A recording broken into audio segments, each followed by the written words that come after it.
chơi, tao chơi luôn cái tư thế khó thích như thế nào. Bây giờ tao đang đứng đây âm nhạc quan trọng, để mà trả lời dưới đây mày thích mình cả thôi. Thì vào mày thích như thế nào? Ô. Chơi đi, chơi đi.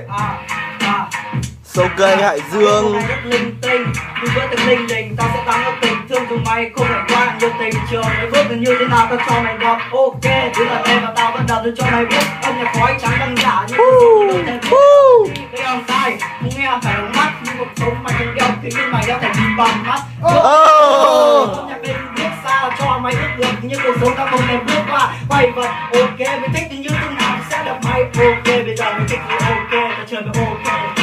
Yo, yo, khi mà tao nhả ra thì thằng này nó bốc vào như là một con ruồi